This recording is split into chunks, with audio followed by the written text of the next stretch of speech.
Welcome back to Primary Source China Investment. This week on show I2, we're circling back to some of the volatility-inducing issues that are coming out of China. There's a lot to divert your attention. There's the South China Sea, Evergrande, Taiwan, education, tech, gaming, coal, the cold weather, the Olympics, food stockpiling, and on and on and on. There is so much to cover. But if we just take a step back and followed your humble YouTubers, Peng Guo and I, where would we be? So let's break it down.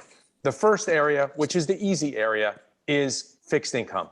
You all know by now that CBON is really the only game in town for US investors. So looking at exposure to China fixed income in renminbi, year to date, prices up about 2.5%, and you've received 56 cents in distributions for a total return of about 5% year to date. And I think what we've been saying at the outset is China fixed income is a good space. Now, Peng Guo, what's your thoughts about the China fixed income space and getting access to that? Because we've always been saying, oh, this CBON is really the only game in town. But if you wanted to be a little bit more sophisticated, what could you do? I think it's firstly like the big channel, how the overseas investor flow into the China market. So they have the QFII, that's the regular way, right. And also like the swap, the money can get into it.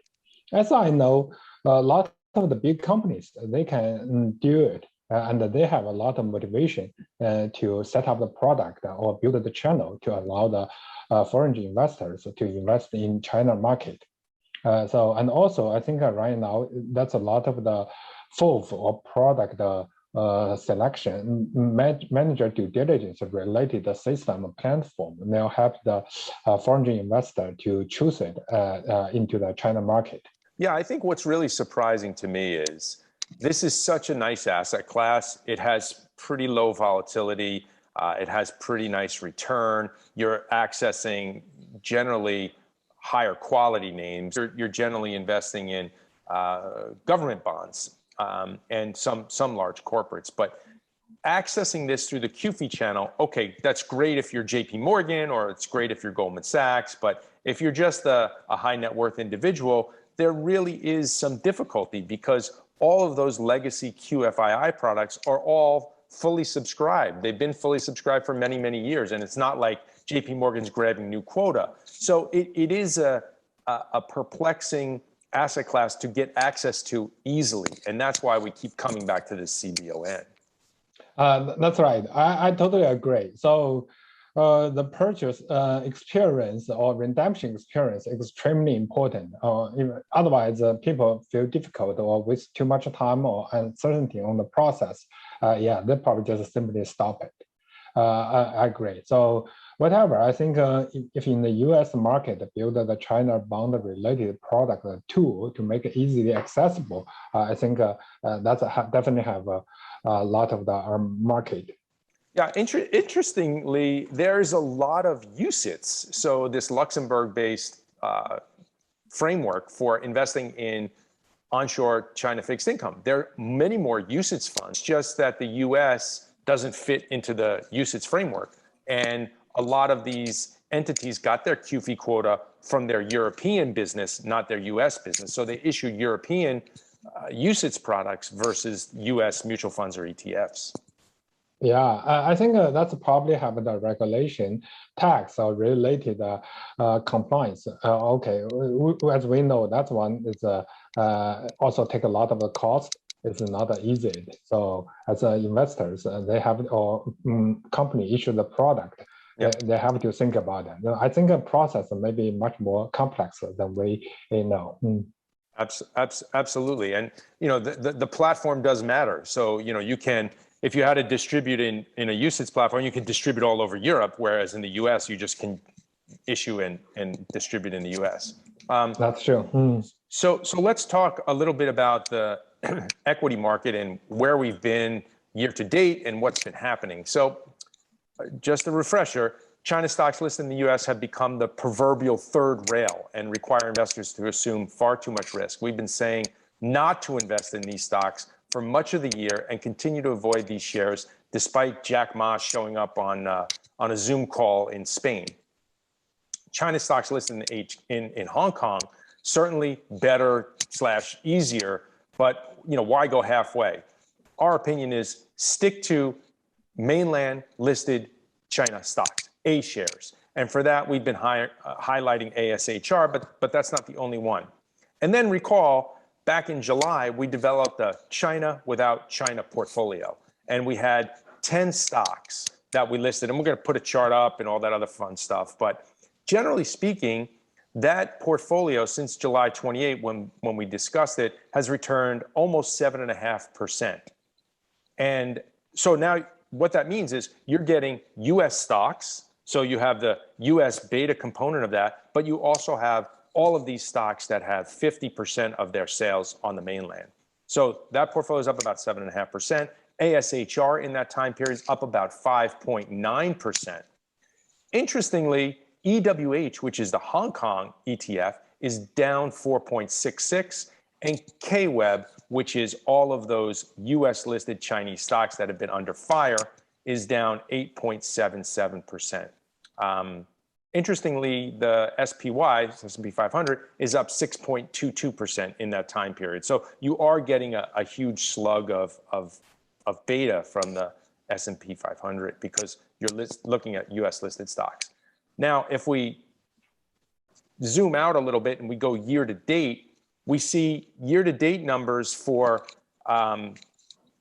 China listed stocks, A shares, are down about 4% year to date, whereas KWEB is still down more than 37.5%. Again, a chart will be up on that so you can see the differences. And we also put up the chart of EWH, which is Hong Kong, which is actually down a little bit less year to date.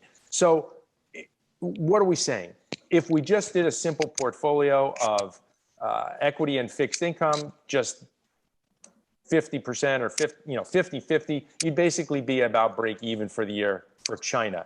And given the headlines that have come out of China, I would say that that's a pretty good position. And Peng Guo, what's your thoughts? I know I went on a bit of a rant here, but yeah, I think we talked this before. So most of the time we talk about the country risk, we talk about the sector risk. So in China, because China is still in the developing country, but right now some countries think China is developed. However, while you starting from the country level, you probably need to think about why the government makes such kind of policy. That means what the country need. So I think in China, they just need a new energy. So they need to figure out how to support the country and keep the country operations regularly. So even like recently, the coal gets sold because of lack of the electricity to produce a product. So as long as the economy size get bigger, so everything get bigger. That is why we need to pay attention to China equity market. But look back to the really fundamentals. So we can see in the China market, valuation works. On foreign investors, they choose, they hold like the 50 stocks, they make the another index. The annual return reach as 25% since the 2013, much higher than the CS 300. That really means China investor know foreign institutional investor has better stock selection skill. Another thing is in the China, the quant is quite popular and the size get bigger and bigger. Almost one company can reach 100 billion RMB. So in the quant area, that's so many factors. But the most important factor, like the growth factor, as well as the momentum factor, those two factors are performance best, consistently in the market. Well, it's not just China, right? If you put up a chart of U.S.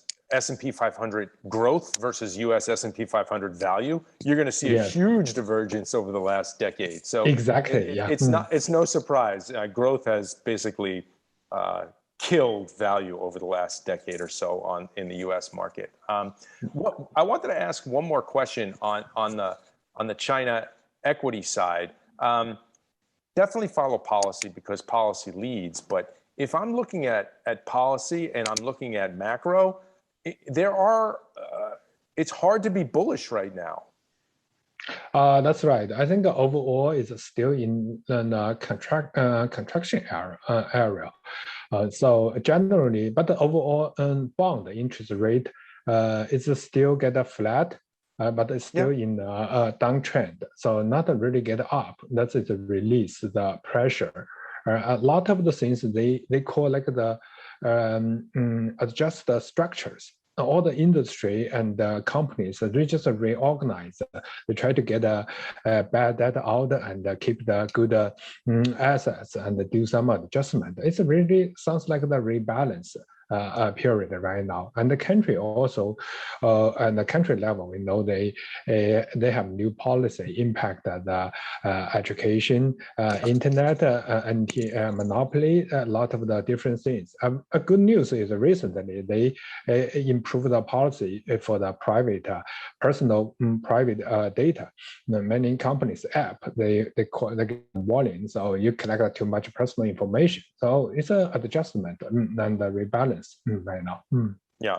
So I do see a number of headlines talking about a hard landing in China. So definitely an area where you need to be careful in terms of the equity investment, but given the environment, I will again pound the table and say A shares is the only place for equity investment for China right now. I would not be looking at a rebound for these high-flying tech stocks that are listed in the U.S. I think there's more headwinds. I think you have U.S. regulators and China regulators are bearish on all of that. They're looking at a so-called divorce from listing, and they're going to face many more headwinds. There's many more companies that are listed in the US that are going to face these headwinds. So for those who are allocating to China, absolutely recommend A share and never forget the fixed income component. Yeah, I think political, like I said before, those guys always bring the actual risk. They change it very quickly. And 2 or 3 years, they started the trade war, and right now Huawei as well as Zhongxin Guoji, they get a much more quote from the U.S. government. And China also just recently buy like the tens of billions of the U.S. natural gas.